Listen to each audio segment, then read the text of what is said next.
Morning, everybody. This is Senate Judiciary, Thursday, January 13th.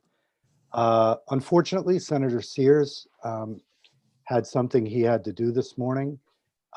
Senator White has conflicting committee obligations elsewhere, so we are running at quorum, but with three of us. And we're going to be taking up S-166 first thing. And S-166 is an act relating to utility construction work sites and consumer protection. It stems from an incident I think many people have heard about, but I'll leave that to Senator Hardy, who is the bill's sponsor. Senator Hardy, you want to introduce us to it? Yeah, thank you, Senator Baruth and members of the committee for having me here, even though we're all a little short-staffed this morning. But thank you for taking consideration of S-166. As Senator Baruth said, it's a bill related to utility construction sites and consumer protection. And this came about because of a number of incidents that you will hear more in depth about from some of the witnesses on your list, of utility subcontractors working on farm fields on the property of Vermont farmers, and not sufficiently cleaning up the work site when they were finished. And those work sites were in fields where livestock were grazing, cows and goats, and they got into some of the materials that were left behind by the subcontractors, including toxic chemicals, wires, and other debris that was left by the contractors, and became very, very sick. And in some cases died or had contaminated milk, or had to be taken out of production. And I will let the witnesses speak to the details of what happened to them. But this was a problem on a number of fronts, partly because the workers were subcontractors of Vermont Utilities, and there was difficulty holding these subcontractors responsible for the lack of cleanup at their work sites. And it's made it very, very difficult for these landowners, small business owners, farmers, Vermonters, to get reparations for the harm that was done to them. So this bill would require the Public Utility Commission to create rules about worksite cleanup, and strengthen the oversight of those rules to ensure that utilities clean up their sites. And it also would link the lack of action to the consumer protection laws in our state. And I believe that's why this bill is in finance, because of that link to consumer protection. I will let Maria talk about the details of that. But this is something that is beyond farming. It's for anybody who has utility workers working on their property, and just making sure that their work sites are safe and clean when they leave, so that livestock, people, children, pets, anybody our environment is not harmed by the work that they've done.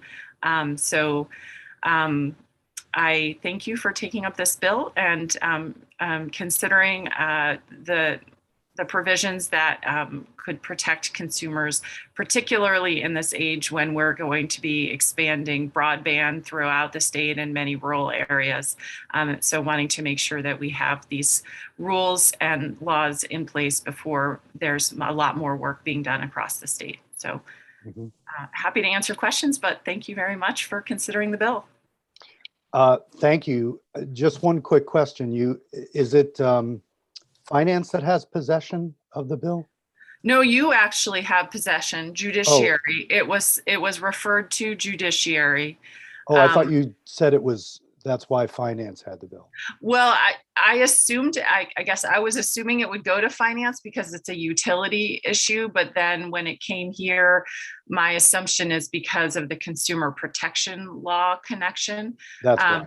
So Senator Sears and I talked about probably after it's done in here. If you all pass it and move it along, it would probably then go to finance because of the utility connection. But Got it. yeah, but you have possession of the bill, that this committee does. Okay, great. Thank you for that introduction. Maria, can you share your screen for us? Yes. Senator Bruce, I'm going to leave to go to my other committee unless you have any questions further. Understood. Thank you for this. I think it seems on first blush like a necessary piece of legislation. So we'll take it from here. Great. Thank you very much. Take care, everyone. Maria, it's a small bill, but if you could walk us through the language of it. Sure, I would be happy to do that. Maria Royal with Legislative Counsel, and I believe I'm sharing my screen now. Can you all see the document S-166? Yeah. Great. So as Senator Hardy explained, this bill would require the PUC basically to amend its existing rules to ensure that there's a standard of care related to construction worksite cleanup. So we'll just go through it very quickly. The PUC shall amend Rule 3.500 to ensure that all construction contracts contain terms and conditions specifying standards and responsibility for worksite cleanup. Unless a contract specifies otherwise, the utility is liable for all accidents, environmental cleanup, damages, or injuries to any person or property resulting from the construction, maintenance, repair, operation, or use of the utility's facilities. There is one thing, actually, I had a conversation yesterday with a member of the PUC, so I will let the PUC speak for itself. But one issue was just floated and raised to me that I think is favorable to this proposal. And that's maybe rather than having this rule amendment in Rule 3.5, which pertains to construction for all utilities generally, maybe a more apt rule would be Rule 3.7, which pertains to attaching broadband telecom facilities to utility poles, that might be the better place. So I'm just flagging that issue to say that I think that might be actually a good suggestion and favorable. But again, you'll hear more about that. I just wanted to. Maria? Yes. With regard to that, this seems to be not limited to broadband. Would Rule 3.7 limit it to broadband? Rule 3.7 would limit it to telecommunications facilities. So primarily this seems to rope in quite a bit more than broadband. It does. Yes. And, that's a conversation for discussion, however you decide to proceed. And of course, I haven't had a chance to talk with Senator Hardy. I believe most of the concern is about telecommunications facilities, namely wires. In this case, I believe it was fiber optic cable. Yeah. I don't know if there's the same concern or lack of regulation with respect to, for example, electric wires. I think there are pretty stringent rules about what's done on the utility pole in the electric space, and that may be covered, something to look into a little bit more. So okay. I will leave that to the committee's discretion about how broad or narrow. The Rule 3.7 deals primarily with wires and attachments in the communications space. Mm-hmm. So it could be fiber, it could be any other type of telecom wiring, whether it's a copper wire, cable television wires. So I guess as we go forward, if you could update us after you do a little more digging on what we would be leaving out if we move to Rule 3.7. Yes. And who knows, maybe it's covered. I was thinking of electrical wires and and all of the construction that goes into that. So, all right, so maybe Yes, B. I will absolutely explore that more and see what other kind of requirements exist specific to electric and yeah, and get a better understanding there. And also, I did have a question about general liability. If this says, unless a contract specifies otherwise, the utility is liable for all accidents, et cetera. Is that currently the case, or does that break new ground to assign liability for all accidents, environmental cleanup? Well, I think in general, so I'm obviously, I don't work in the business, but in general, the contracts with the installer, with the subcontractor, would cover exactly this issue, that all of the work done is done in a workmanlike manner, that there's adequate insurance, and that there's, very clear provisions on liability.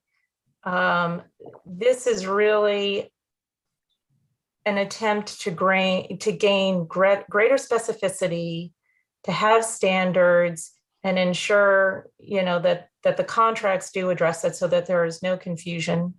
But I think you can presume in most instances that this would be addressed in a standard contract.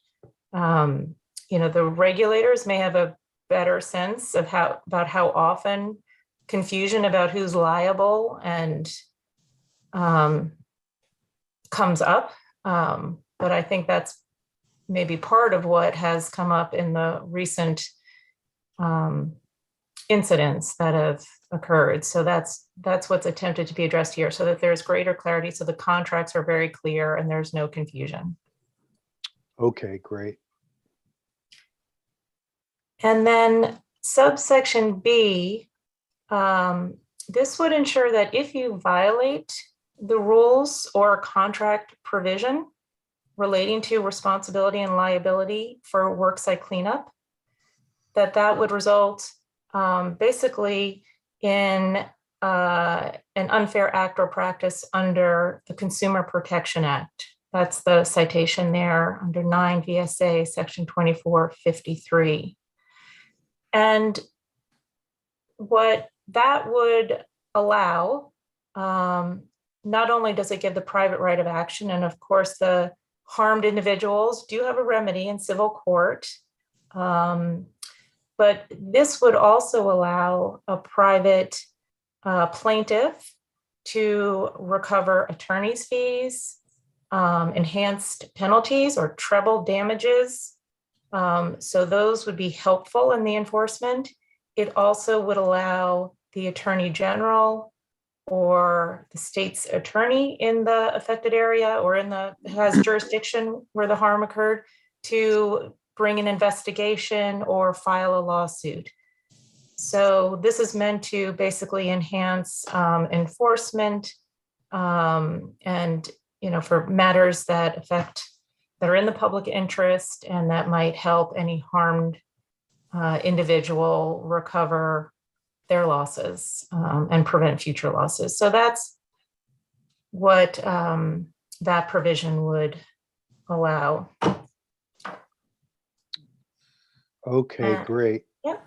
And then taking effect on passage. Taking effect on passage. So this is a rulemaking.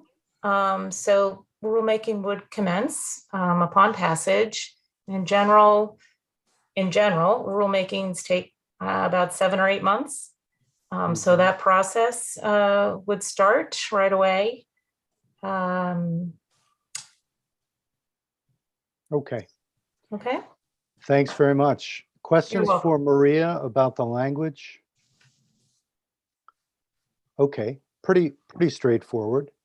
So with that introduction, we'll go to our slate of witnesses. I have Jim Porter first, Director for Public Advocacy, Department of Public Service. Good morning, Mr. Porter. Morning. Thank you for having me this morning. So the floor is yours, and just let us know from your agency's perspective or your department's perspective, and then we'll hear from some folks who have dealt on the ground with the problem. Thank you. And I'll begin by saying that we have met with representatives from both agriculture and the Public Utility Commission, and we would agree with Maria that the better place perhaps to put this language would be in Rule 3.700, which is the pole attachment rule. And one thing I did want to point out, and we may hear otherwise, I don't think this is a problem with, or generally a problem with the pole owning utilities, generally the electric utilities. The people that work on the electrical wires are highly skilled, and the utilities are subject to all sorts of code requirements. And I think generally that they do a really good job of that. I think one of the instances that came up this past year was there was a company that sought to put attachments on poles, and that company was somewhat regulated by the PUC. Then they subcontracted the work out, who then subcontracted that work out. And I believe that was where the problems came from. And so under Rule 3.700, the entity that wants to attach to the pole owning utilities poles, the rule prescribes the process for how that works and what requirements there are for those people. So I think adding that to this rule would be a much easier process insofar as the PUC dealing with. Okay. Anything else, Mr. Porter? Not unless anyone's got any questions. Okay, not seeing any. I think we can move to Jackie Folsom from the Vermont Farm Bureau. Welcome, Ms. Folsom. Thank you, Senator, and thank you for taking the time to listen to us talk about this bill. I really appreciate Mr. Porter's comments and the background that he gave on this and the suggestion that he made. I'm the legislative director for the Vermont Farm Bureau and also a retired dairy farmer up in East Cabot. And I wanted to let you all know that we at Farm Bureau are very positive in wanting to expand broadband access to farmers. They need broadband access to write grants, to apply for funds, to do webinars, to educate themselves. So it's very, very important. And we're not trying to stop that from happening. We're trying to make people aware of property owner rights. About 20 years ago, behind our barn here in Cabot on Route 2, my husband watched a cable company coming down the right-of-way on the power lines, and they were stringing cable and attaching it to the telephone wires. And he went up to the pole after the work was completed, and this is what he found dropped at the bottom of the pole. This is the wire, and I hope you can see this. This is the wire that was found in the feed, chopped up, and that has become a real problem on the farm. This was 20 years ago. I also know that the president of Farm Bureau, who lives in Cambridge, just last summer was brush hogging beneath some of his power lines because he wanted to set up electric fence for his cattle. And he heard a noise coming from the brush hog and discovered the wire there. So it has been going on. It doesn't mean it's happening everywhere. It doesn't mean that everyone is doing this, but it is a problem. And you will hear from Scott and Amber Hoyt later about the challenges that they faced. Farmers are required to post a $1 million certificate of insurance when they receive grants from the Agency of Agriculture or working lands projects. And these are filed at the Agency of Agriculture, and they are required to be in the cover the entire term of the grant. One of the things that has happened on this subcontracted issue is that, from my understanding, the people that were working on the farm, on the Hoyt's farm, had insurance, but it expired before the work was done. And this is a huge issue for us. It should be an issue for anybody in the state. And part of my concern is, where is that certificate of insurance filed? Who is watching to make sure that it is in force while that work is being done? With all the money coming into the state, is that going to be part of the communication union district's responsibility? Is it the public service company? I mean, where is that? Where does that enforcement lie? Property owners in Vermont are notified through advertisements by the Agency of Agriculture when pesticides or herbicides are going to be sprayed in right-of-ways to take care of growth and pests under the electric poles. And the Agency of Transportation notifies people who have railroads going through their property when they're going to be working on the railroads, or when they're going to be applying pesticides or herbicides for grass control. And I'm just wondering if there's a way that the someone within this process should be required to notify property owners when there is going to be work done on communications lines. I know that in Cabot, the CUD that was formed, I spoke to the Cabot representative right after he was appointed, and I let him know about this issue, and he assured me that this CUD was going to be watching safety issues. And they also sent out a notice about right now they're inventorying poles around the area, and there was a notice sent in the local newspaper that folks would be coming around doing this. And if people are going to be working on private property, I think that out of respect and with some, with the fact that already the Agency of Transportation and the Agency of Agriculture are notifying private property owners, I think that would be a simple issue. Part of the problem is farmers use land all over the place. It may not be contiguous, it may be in another town. In the case of people who are harvesting crops, they don't always go to that property every day. They don't know who's on it. They don't know who's got access to it. And so notification of this would at least give property owners the ability to say, oh, maybe I better go and check and see if something has been left there. The farmers that you're going to hear from today recognize that S-166 will not help them. And I'm very sorry about that, but I do know that people are working to try and resolve some of their problems. But I do applaud the Hoyts in coming here to tell you their story, because it's important that going forward, we understand the impact of this. And I'm sure that you know that. The other issue that we have is who packs it in and who packs it out, and why isn't this enforced? This is trashing private property. It shouldn't be allowed. It should be common sense that if you bring something in that has to be applied to a pole or applied to anything on private property, you should pack it out. They're just that, we ask hunters to do that. We ask fishermen to do that.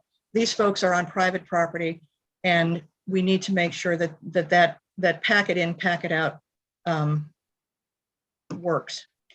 Hopefully, every company that comes into the state and comes into Vermont to do this broadband work, which is so vitally important to everyone in this state, does the right thing. But we know that's not happening. And so we're very supportive of S-166. This is a private property rights issue. Land access should be considered a privilege, whether for work or for leisure. Right-of-way work is necessary for utilities, but it must come with respect of the private property owners. And I thank you very much for listening to us today. I'd like to thank Senator Hardy for promoting this, and I'll be glad to answer any questions. Thank you. Thank you, Ms. Folsom. Questions for Jackie Folsom or the Vermont Farm Bureau? Okay. So far, issues seem relatively clear. A lot of times when we're going through a bill, they get complicated very quickly, but still seems like we're on mostly one page.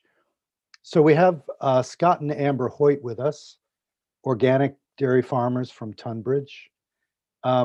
Welcome, Scott and Amber Hoyt. I did want to tell you that in appropriations, which is my other committee, we spent a lot of time yesterday talking about organic dairy farming.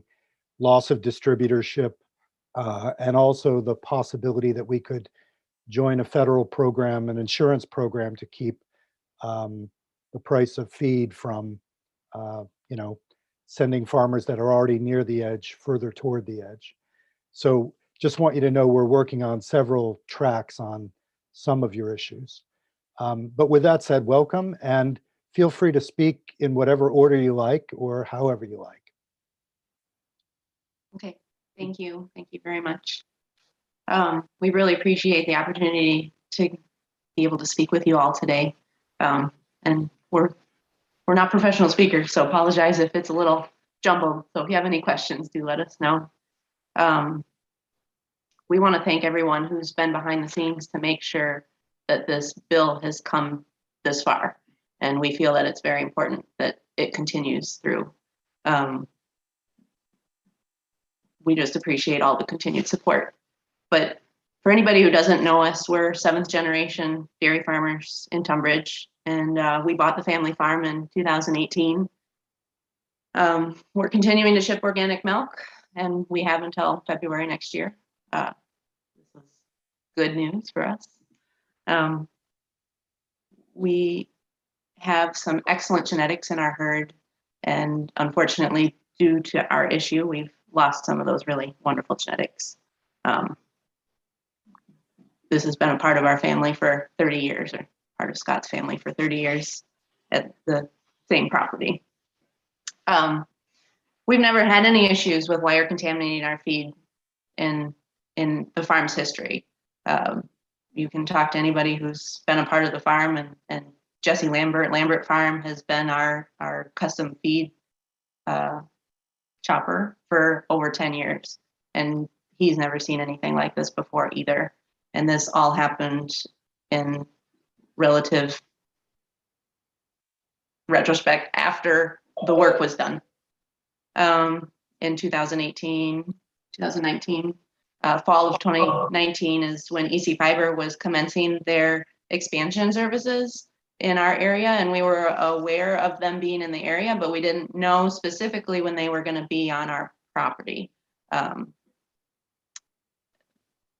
This passed through 3/4 of our fields, 60% of our hay fields and our pasture land. And we unfortunately were unaware of it until fall of 2020 when we opened up our crop. We didn't have any reason to believe that the work crew that was hired was leaving behind trash. The subcontractor was hired out of state, and maybe they were unaware of Vermont policy, but we also believe in the pack it in, pack it out that Jackie Folsom was talking about. This is, I don't know. It's unfathomable. We're extremely shocked, and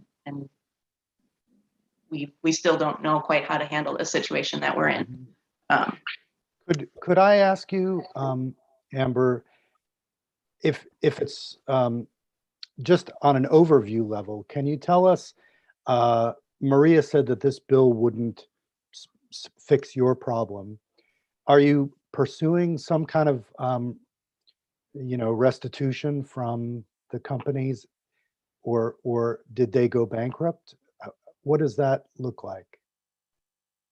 So sorry, Scott here.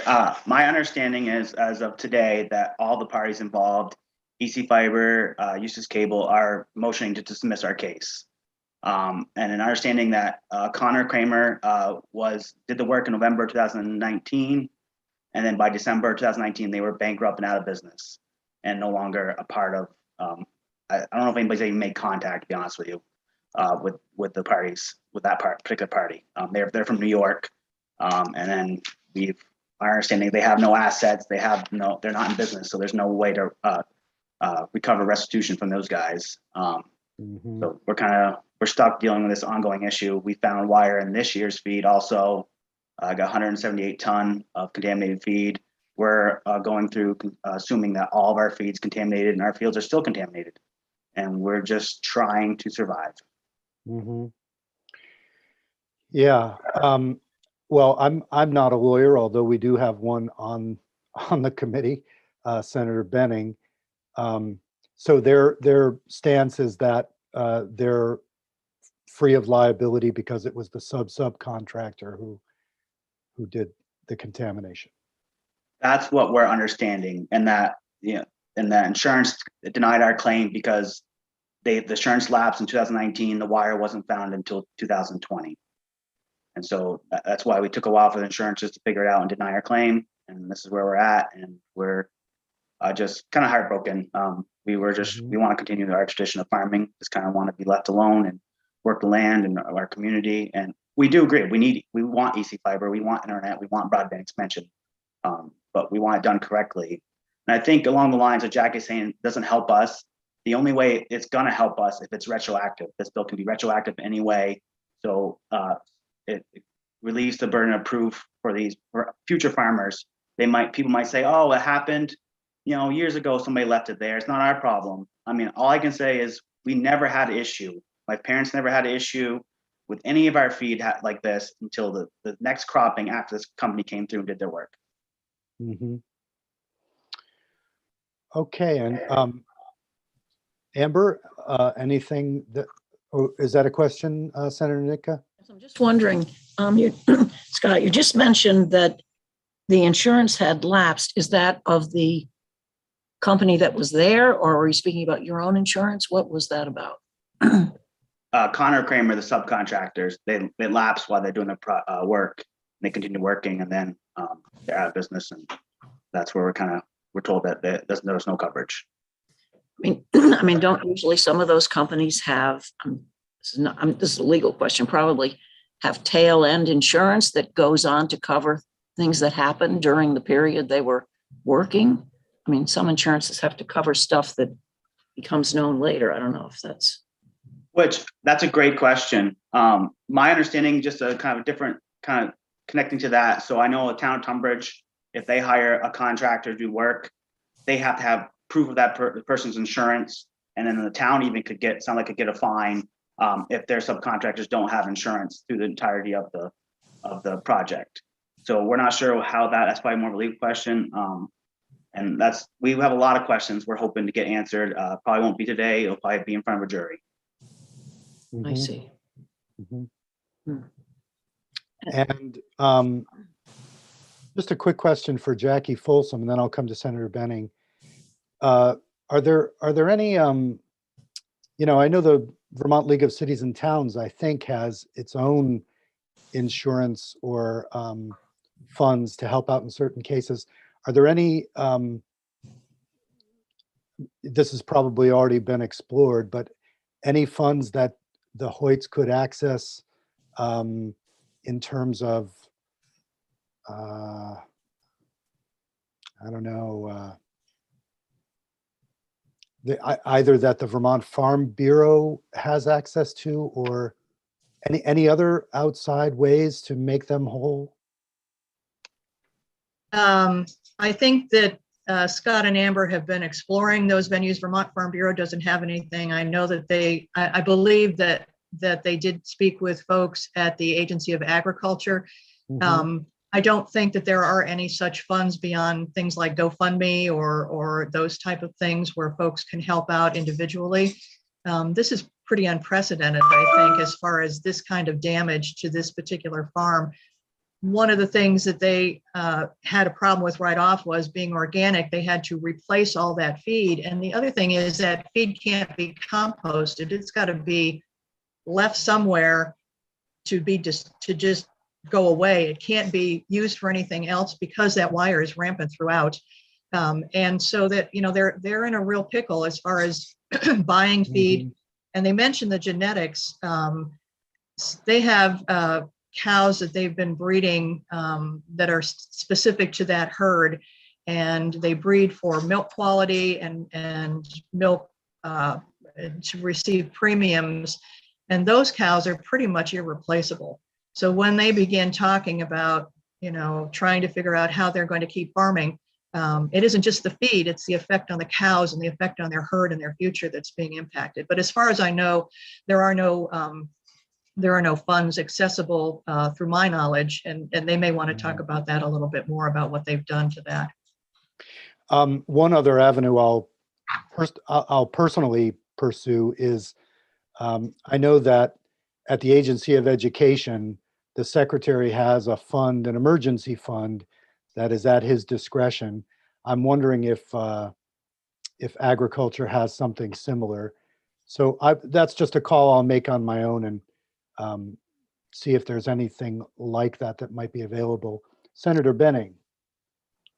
Yeah, I just want to say, Scott and Amber, first, you may have been nervous coming here, but one of the things that we really value is the ability of people to come and talk to us and feel like they've had their day in the legislature, so to speak. So I would say, first, don't be nervous. You've done quite fine. I happen to have read your story some time ago. The first question that I had was, are you actually represented by counsel in this matter? Yes, Aaron Tenson is Yeah, our attorney. their attorney. Okay. The reason that I asked that is everybody on the committee, I'm sure, is sympathetic with your plight. We probably shouldn't be giving you legal advice.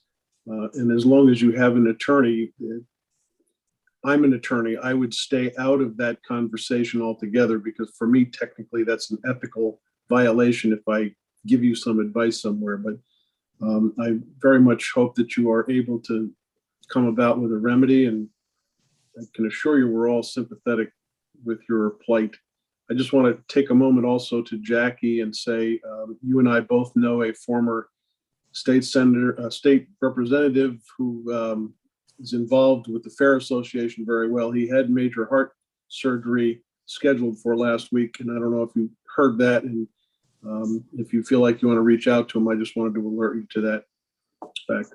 I say he attempted to have major heart surgery, but there's a funny story behind it, and I'm sure he'll get a kick out of letting you know about that. Thank you, Senator. I'll get in touch with him. Doesn't sound like a funny story, I have to say. Major heart surgery. The way he tells it, it's quite humorous. So I'm sure Jackie will get a kick out of it, but he'd probably love to hear from you. Okay. Alice. Can I ask another question? I'm just wondering, are there other farmers or are there other fields, maybe not even in farming, that had this crew go through them and string line? And are there other persons or farmers or just fields that aren't even farmed that have this wire in them? Do we know?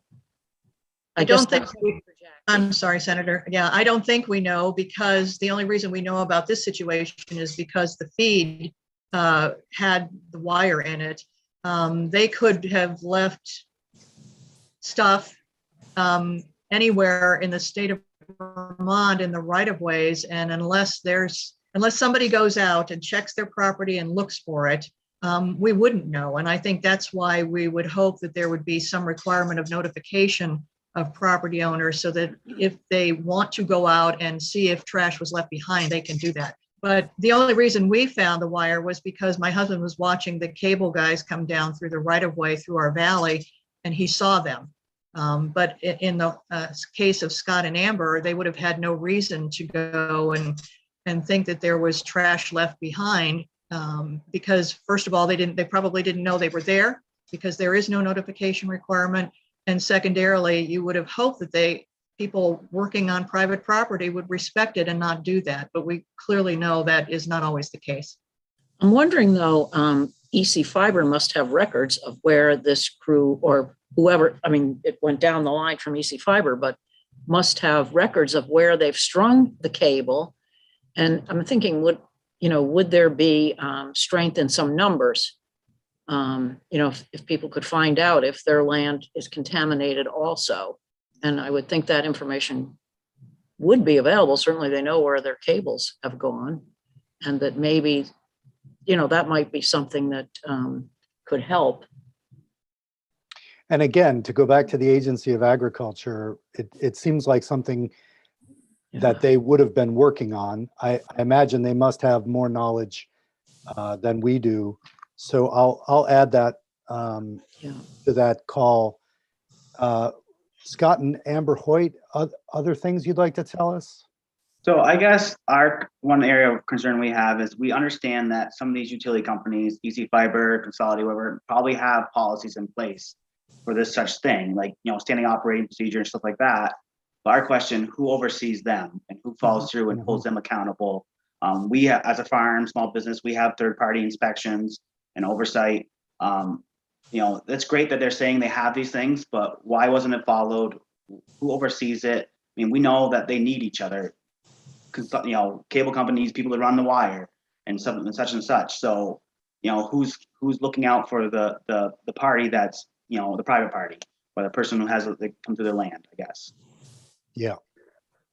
I just note it's a legitimate question because this problem is not unique to agriculture at all. And anybody going through a plot of land with a bush hog could end up with something in their ankle as a result of this. And I think the great wisdom of the bill is to have the companies held accountable, not to look at it solely as an agricultural question. This is a good bill, and we probably ought to do something to work on it.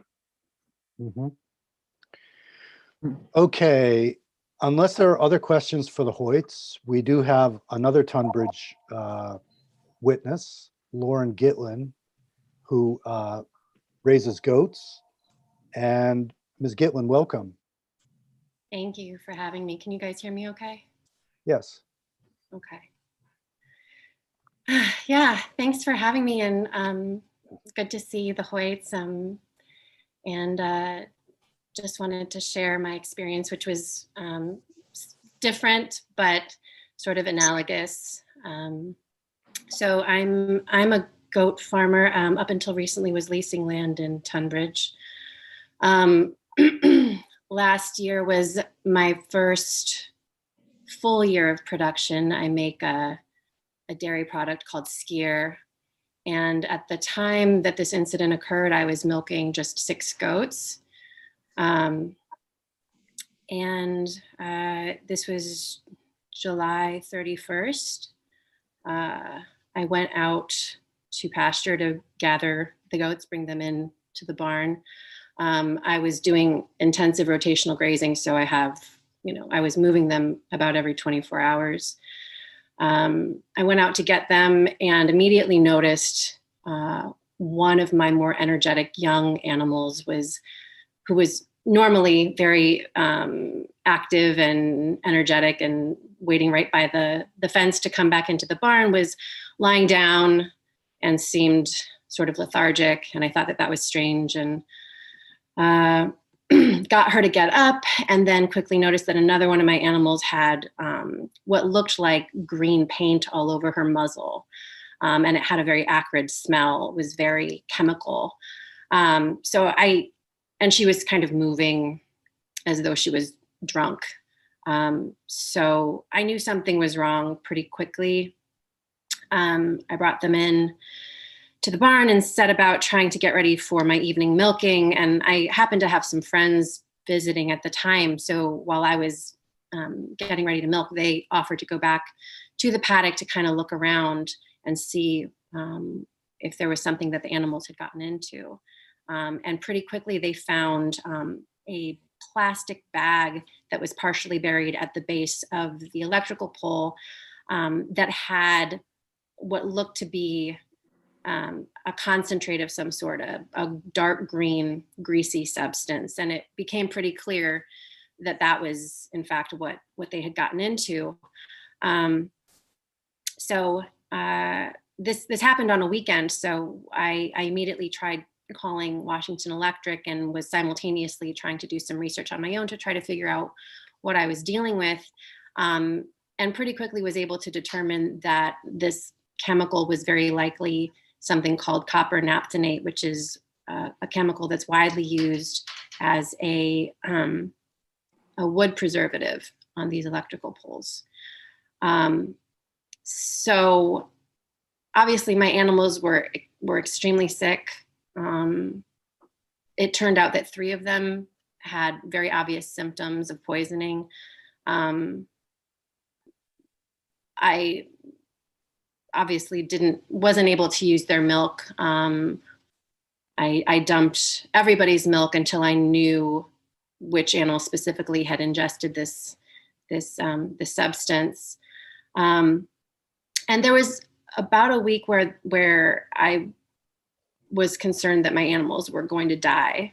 I was in constant communication with a number of different vets to try to figure out how to treat them. And in the meanwhile was working with the Agency of Agriculture and trying to determine milk withhold times, which ended up being a very lengthy process that only recently got some sort of resolution. But the takeaway here was that, I was very fortunate not to have lost any of my animals. That being said, I'm a brand new business. I was forced to dump a third of my milk for this past season. So that had very serious impacts to my business's health and viability. It remains to be seen how this substance will affect the animals long term. There are easy to calculate losses for what occurred, and then harder to capture losses.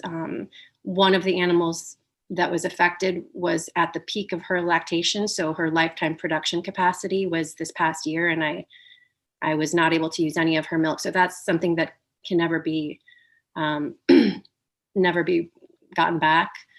I don't know really how this impacted my brand identity at all. I was really just at the beginning of trying to get my product out on shelves and was starting to get some positive feedback. And so for my brand to suddenly be associated with a poisoning, I have no doubt was not the best in terms of a public image, public facing image. So that being said, I think I ultimately came out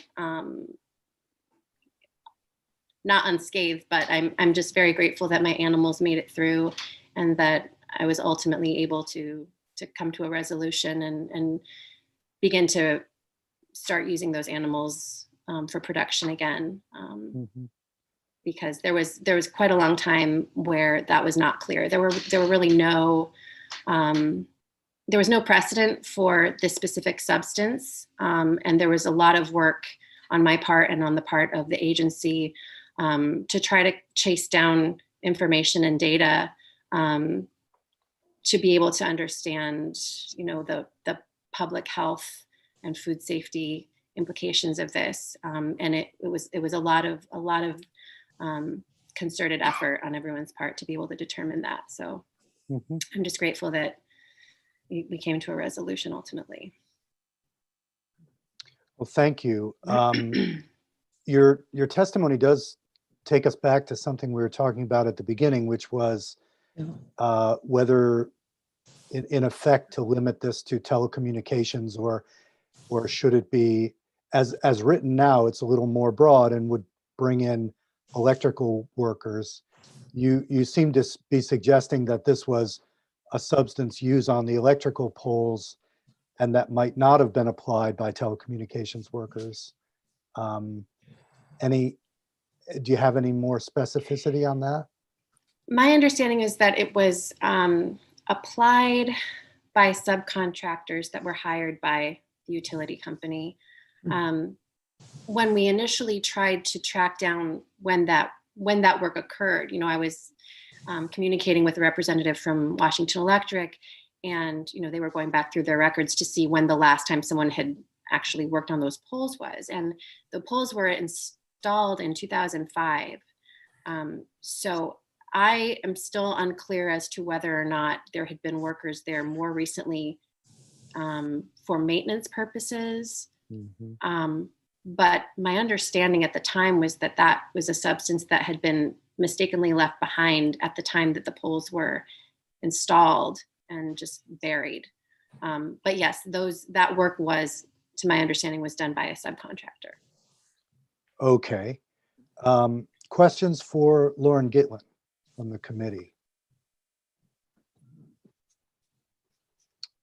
Okay. Thank you very much, Ms. Gitlin. I appreciate it. And also Scott and Amber Hoyt. I think everybody was sympathetic enough just reading about it, but hearing you tell the stories is another level of feeling that there's a wrong to be righted. So any of the other witnesses, Jim Porter or Jackie Folsom, anything you'd like to comment on now that we've heard that testimony? Thank you, Senator Baruth. I'd just like to really thank Lauren and Scott and Amber for taking the time to come in and tell their stories, because as you said, it is important for them to say it in their own words. I think that you may want to have some of these folks who hire these subcontractors to come in and talk about standards of performance that they put in their contracts. I have not had access to the contracts, but my issue is not what's in it. My issue is if this stuff is in it, it's not being enforced. And I think that more than anything is the problem that S-166 is attempting to correct. And you might want to have somebody from one of the CUDs or maybe even Christina Hallquist come in from the Broadband Council and discuss what they are going to be talking about or doing going forward. I know I've been asked to meet with Ms. Hallquist to talk about this, and I'm really glad for the opportunity. But I think the more we get the CUDs involved in education and letting them know about safety issues and private property rights and respect of them, the better this will be. I think getting the word out and educating people and making sure that performance standards, if they are in contracts, are enforced by someone is what we're looking for. So thank you very much for the opportunity. That's a good suggestion to have Christina Hallquist come in. Jim Porter, would you like to comment on that? I would just agree that I think the educational component of this is very important, whatever happens with the legislature, because there's a lot of money out there, and I think we anticipate a lot of construction coming. And so I think the more that all of the companies are aware of this, who are going to be hiring these subcontractors, is very important. Can you speak briefly to that question of who's in charge of overseeing and making sure that regulations such as they exist are followed? So regarding attachments to these poles, it's the Public Utility Commission, and under the Rule 3.700, if there is, if something has occurred that is a violation of any of the rules, then the PUC has the ability to investigate that. And typically what happens is complaints will come into the department, and then we have a consumer affairs group that will kind of look at the complaint, and then we will make a recommendation for the Public Utility Commission to have an investigation. And so they have the ability to look at whether the utility has complied with the rule.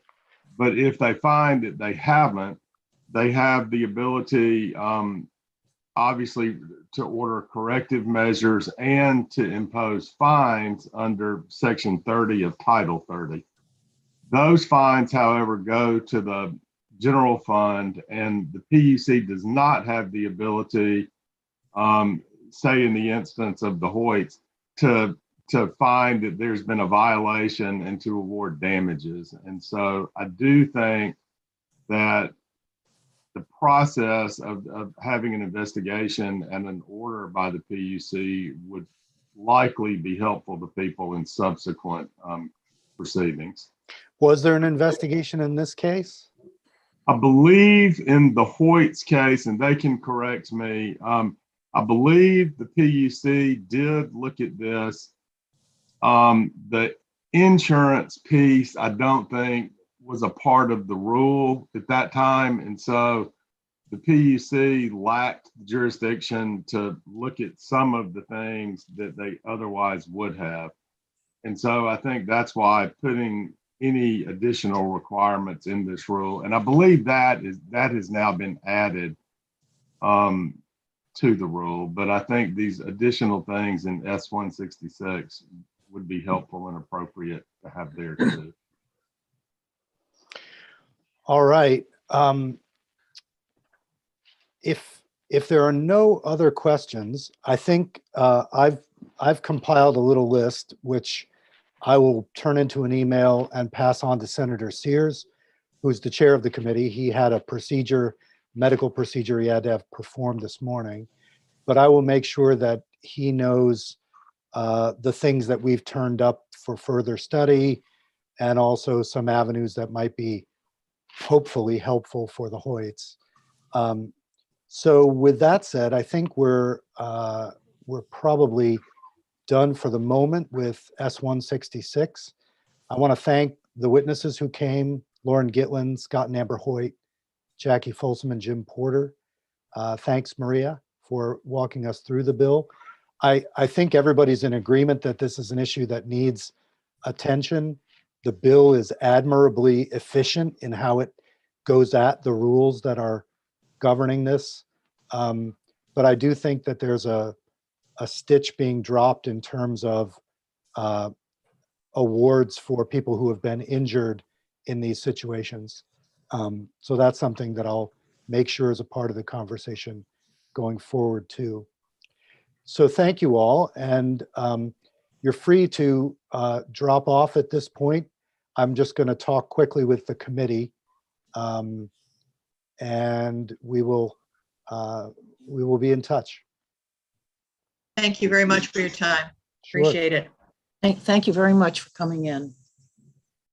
So, committee, we did 2 hours of work in one, and our next witnesses are scheduled for 11.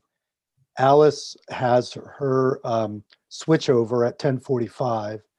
So I'm thinking it makes sense to just recess the committee until 11. At that point, at least Jeanette will be back, if not Dick. Any reason why we shouldn't do that? Great idea. Gives me the ability to put out some fires. All right, Alice? Sounds like a good idea. There have been several emails that have come with regard to 166. I don't know if you saw the ones from FX Flynn and some others. Yep. I didn't. I got back to him and told him we're still live, by the way, just to let you know. Let me know when you want to go off. Should I go off? Go ahead.